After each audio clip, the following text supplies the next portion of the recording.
определуваат како директни или индиректни, и тоа директни кога тие се директни жртви, односно е посегнато околу нив, а индиректни кога се јавуваат како сведоци на насилство во семејството. Ова понатаму се одразува многу на нивниот психолошки развој. Друго, целта на конвенцијата во Европа е да се креира атмосфера ослободена од насилство против жените и семејното насилство воопшто. Значајно е што насилството врз жените се дефинира како кршење на човековите права, а семејното насилство ги означува сите акти на физичко, сексуално, психичко и економско насилство што се случуваат во рамките на едно семејство или домаќинство. При тоа, не без оглед на дали партнерите се во брак, во брачна заедница, дали се однесува за бивши партнери или дали живеат одвоено или заедно. Исто така, во конвенцијата насилството на жените, насилството врз жените се разбира како кршење на човековите права и е форма на дискриминација врз жените и ги означува сите акти на родово засновано насилство, кои што доведуваат или веројатно ќе доведат до физичка, сексуална, психичка или економска повреда или страдање, вклучувајќи ги заканите за такви акти, изнудување, произволно лишување од слобода, без оглед дали се случуваат во јавниот или приватниот живот. Поими кои што се спомнуваат и кои се значени во оваа конвенција се семејното насилство, род, родово засновано насилство, жени, девојчиња и жртви. Семејно насилство ги означува сите акти на физичко, веќе спомнати сексуално, психичко и економско насилство, кои се случуваат во рамките на семејството или домаќинството, односно меѓу поранешни или сегашни сопружници или партнери, што веќе кажа, без оглед дали сторителот го дели или го делел истото живеалиште со жртвата или не. Род означува општествено конструирани улоги, однесувања, активности и атрибути што дадено општество ги смета за соодветни за жените и за мажите. Тука најверојатно е најголемиот проблем што толку време се чекало до ратификација на конвенцијата во нашата држава. Родово засновано насилство врз жените означува во конвенцијата насилство насочено против жената, затоа што е жена или која што несразмерно ја погаѓа, а поимот жени ги вклучува и девојчињата, кои што се на возраст под 18 години. Жртва е секој физичко лице кој е изложено на однесувањето наведено во дефинициите за насилство врз жените и родово насилство.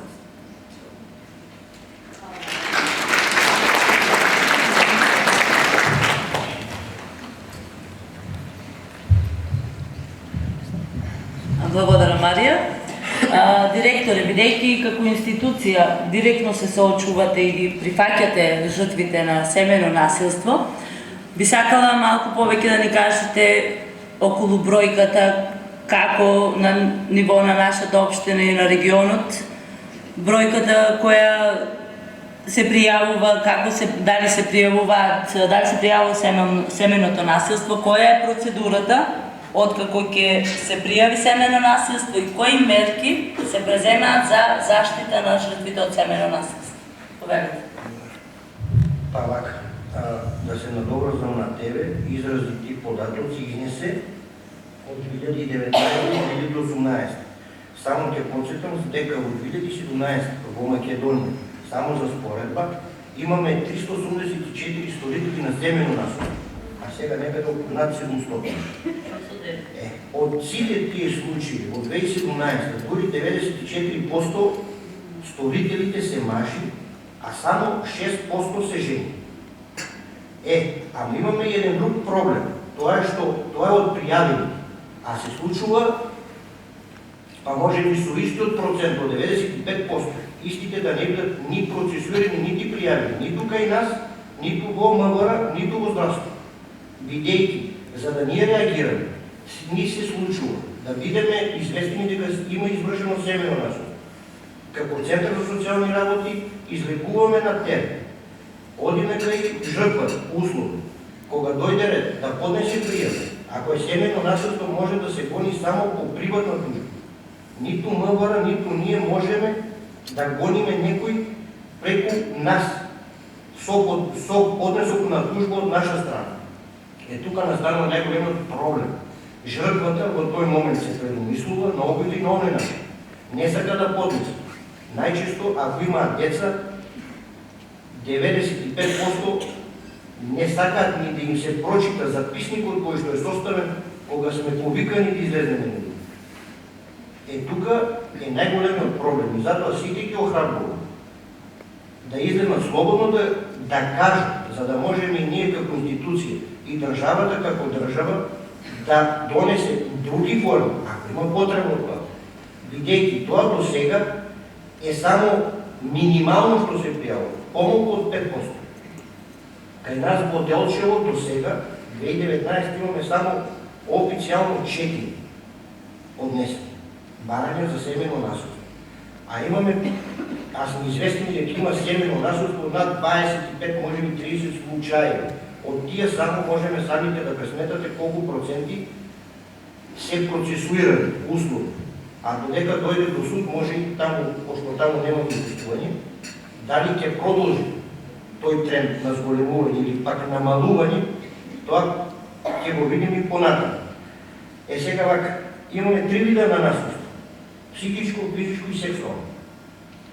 Најчесто кај нас во општина Делчево е од економска природа. Знаеме сите, недостаток на пари, потоа е помора, сега е модерно интернет, фейсбук, пишувала, не пишувала, пишувал, не пишувал. И сексуалното, кое за среќа е до сега оваа година немаме пријавено, може би да имало, кај нас како институција немаме. Тоа е за пофалба. Зборувам врз основа на тие документи за кои што ние располагаме. Сега семејното насилство ние го одредуваме како збирно однесување со цел да се воспостави контрола над другиот или над другата. Значи, преку физичкото насилство да дојдеме на едно повисоко ниво на жртвата, да можеме дали да манипулираме на друг, на трети или на пет начин. Тука ние доаѓаме до една ситуација како надлежна институција да тоа го пријавиме, кога пријават кај нас, да пријавиме во Министерството за внатрешни работи, да Министерството за внатрешни работи жртвата по закон ја носи во Дом на народно здравје во Делчево, да кажеме, пошто се работи пошто сме во Делчево, потоа како ќе се реагира, што ќе се реагира, останува лично само на жртвата, како што реков и претходно. Дали ќе поднесе пријава или не, доколку жртвата има деца, ние сме должни децата да ги изгрижиме, дали во чужувачко семејство, дали кај роднини, дали кај пријатели, за одреден временски период. Најблиску кај нас, ако може да се случи и жртвата да се носи во шелтер центар, најблизок шелтер центар имаме во Почев. Ама таму може да остане само неколку дена, максимум една недела. А што потоа? Тука се соочуваме со тој проблем. Некаде имаме разбирање од родители, некаде немаме. Па не ја примаат назад, па таква е, па онаква е. Зборувам во женски родители, бидејќи најчесто жртвите се жени. Кај нас да го Делчево. Ние преку координација и сосема коректна соработка и со МВР, и со јавната установа кај нас Центар за социјални работи и здравствениот дом и Завод за вработување се трудиме колку што можеме од она што ни се пријавува, да можеме да го регистрираме, да помогнеме. Ние како центар, полицијата како полиција, Агенција за вработување преку наоѓање на изборна средства, за да може таа лично да се запосли, да се згрижи, за да добие одредена сигурност, за тоа да не се случува постојани и постојано, бидејќи можно е после месец, два или година, две, пак да се врати со истиот сопруг или истиот партнер. За да не дојдеме во ситуација како рецидив, пак да ни се враќа неколку пати. Бидејќи реално имаме и неколку и доста вакви случаи. До сега сме имали. Најголем проблем кај нас представува кога треба да се изрече некоја забрана. Тоа е поради да му забраниме да се заканува на личноста која што е жртва на семено насилство. Значи тоа ние го правиме да немаме усмено, верно, ама не можеме ние да ги контролираме тие закани ако доаѓаат преку преносител. Да се каже на некој поздрави го, ќе се видиме, ќе ја видам, ќе ја начитам и така натаму. Тоа не се пријава скоро и да не кажам 99%. Ретки се тие случаи. Тоа и нас не загрижува. И МВР, и здравство и си. Треба сите ние заедно, без разлика, дали сме жртви на семено насилство или не, да поведеме сметка, бидејќи тоа се одразува на после начинители и на децата со нивните травми внутре. Бидејќи ќе се стално кога доаѓате Марија психолог, знае кога децата доаѓаат да цртат, кога ќе ги нацртат дошот на слика. А дојде некој па после некое време ќе ви нацрта сонце. Тоа е за нас најголема сатисфакција, најголем успех.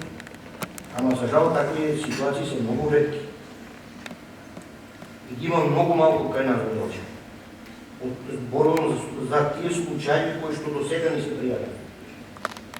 Ви кажам дека имаме над 30 на случаи кои што преку МВР или преку здравство не ги пријавуваат како семено насилство, се излегува на терен, а жртвата не е да поднесе пријава. Не сака, поради X причини.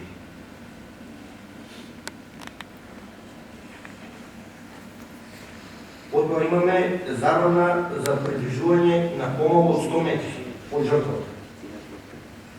Ами тоа е многу тешко да го кажем. Дали поминам случајно, намерно, ќе се седнам в банка, ќе се седнам таму ваму. Немаме доволно механизми кои што ќе бидат посуптилни и подостапни за да можеме и ние да реагираме. Бидејќи тоа е јавно место. Секој има потреба да оди и тука може да дојде пак до некоја негативна реакција помеѓу двајца. Затоа ние ка бараме од вас помош, да ни дадете предлози, сугестии за она што мислите вие во наводници ако се ставите жртви на семено насилство, како вие би поставите. Денес може би е некој, утре може би ќе бидете вие, ние. Може би јас ќе бидам сторител на семено насилство. Како ќе се однесувате со мене, со околината, како постаратите ќе го прифатат. Најлошо е со децата. Ќе кажат утре во училиште, особено за помалите деца. Еве, мајка му, татко му се тепа, или татко му оти у затвор, затоа што ја тепаше мајка. Тоа не може никој да го... не може да се почувствува. Значи, многу тешко. И за нас како стручни работници се случуваме овде со најголем проблем. И најголем предизвик.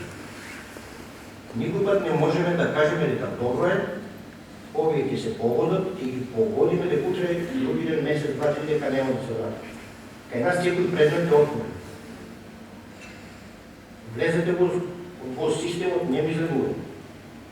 Не знаеме. Дали утре тоа дете, а детето нема да направи проблем. Преку кражба, разбойништво, дрога и така натаму. За да се види историјата дали потекнува од родителите, може би од неговите баби и дедо. Што викаме, ние си има наследен ген. И треба сите институции, и образование, и сите да се позанимават, да ги зајават на стручните тимови, и социјални работници да се примат на работа, и педагози, и психолози, и социјални работници, и ефектолози, и логопеди. За да успееме тоа да го сведеме колку што можеме на минимум. Ако е и вака е тешко, може и утре ќе биде уште потешко, затоа што од најрана возраст има допирна точка. и децата, и родителите, со интернет, со се. И много е тешко ние да влияеме после, кога ќе се случи тој проблем. Обсежна е многу убава работа. Ама јас се надевам дека со ваша помош, наша помош, сите заедно, ќе можеме да дојдеме до едни бројки кои што ќе бидат гордост. Ама мора да се пријави. А не само да се пријави формално. И кога дојде ред да се подпише, да се поднесе пријави, престапа, било што, и работата ќе застане толкова. Како да не било. А заборава дека истата личност спиела надвор, не ја пуштаат дома, спиел во шелтер центар во Кочани, Скопје, не е битно каде. А нема работа. Вика, морам да го трпам, он работи, јас сум домаќин. Он зимам 15.000 денари, плата децата што ќе прават. Значи не е крај на светот. Траумите остануваат на супругата и на децата. Колку сакаме ние тоа да го игнорираме или не, проблемот е голем, огромен. За крај, само ќе ви кажем, бидете своји на своето. Ако имате проблем, не се плашите, пријавете. Никој не е идеален. Денес сум ја жртва, утре може би некој од ова сала ќе биде жртва. Ќе треба да се погледнем очи во очи. Да ја согледаме реално си таа ситуација. Пошто секоја ситуација е различна. Благодарам.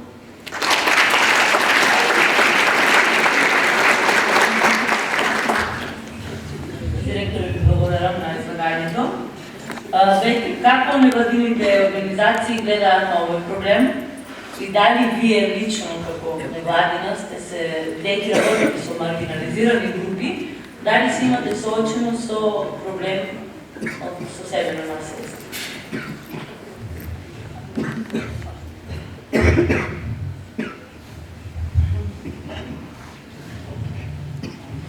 Јас на почеток да кажам дека невладината организација КХАМ Делчево активно учествува во оваа кампања 16 дена активизам. Со тоа што аз сме учеснички во една кампања на која што лидер е Фондацијата Квина Телевина од Стокхолм и секој ден на нашата фејсбук страна во овие 16 дена објавуваме пораки кои што значат стоп за семејното насилство. Инаку, невладината организација КХАМ има долгогодишно искуство во работа со семејно насилство. Може би не стрикно со семејно насилство, меѓутоа ние во периодот од 2002 до 2010 година имавме една програма во која што се работеше со бесплатна правна помош. Бесплатна правна помош се нудеше на лица од маргинализирани категории на граѓани, во кои што покрај другите проблеми и случаи што ги пријавуваат нашите граѓани, и не само нашите, значи туку имаше случаи од Берово, од Каменица, од селата, од соседните општини, а покрај другите, значи, на повреди кои што луѓето ги пријавуваат, имаше и семејно насилство. Така, во тој период, на годишно ниво, само во невладината организација КХАМ, беа пријавувани во просек од 5 до 6 случаи. Интересно за овие податоци е тоа што етничката припадност на оние кои што пријавуваат насилство е различна. Значи имаме македонско население, и ромско, и турци од различни националности. А уште поважно е што образовната структура на жртвите е исто така различна, значи има со ниско ниво образовно, меѓутоа има и со високо образование, дури имавме и жртви кои што се со магистратура. Што значи ова? Дека семејното насилство не бира нити националност, нити образованост, нити ги бира луѓето по боја, по вера, по религија, туку се случува насекаде, кај нас, во нашето соседство, може би и во нашиот дом.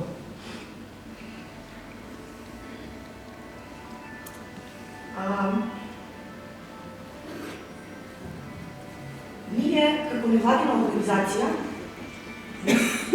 имаме за задача да ги лоцираме проблемите и да ги адресираме до надлежните институции и патек да им бидеме камче во кондурата, со која што ќе ги потсетуваме постојано што е она што треба да го прават и што е она што не функционира како што треба.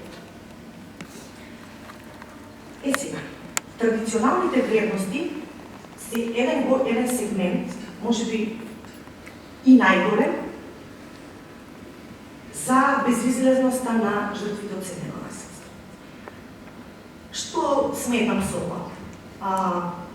Тоа што мажот треба да биде мачо во фамилијата, мажот е тој што треба да донесува пари, жената треба да седи дома да ги чува децата, тоа е една причина, која што се надевам дека полека и постепено се искоренува.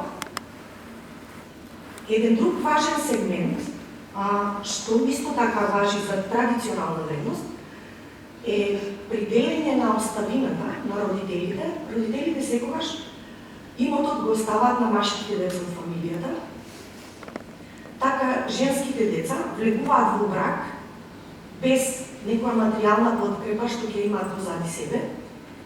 И кога ќе дојде до случај на семејно насилство или на било какво друго насилство, да имаат некакво прибежиште, да би можеле да се вратат некаде во некој место, тие се принудени од тие причини да ги трпат сите малтретирање и злоставувања и да живеат со своите маки и проблеми. Ние како држава, Македонија, има донесено безброј закони, законски регулативи, правилници, прописи кои што го регулираат семејното насилство. Марија на почетокот наведе неколку закони. Јас сега и да се сетам, не можам сите да ви ги набројам. Закон за заштита на деца, закон за семејство, закон за антидискриминација,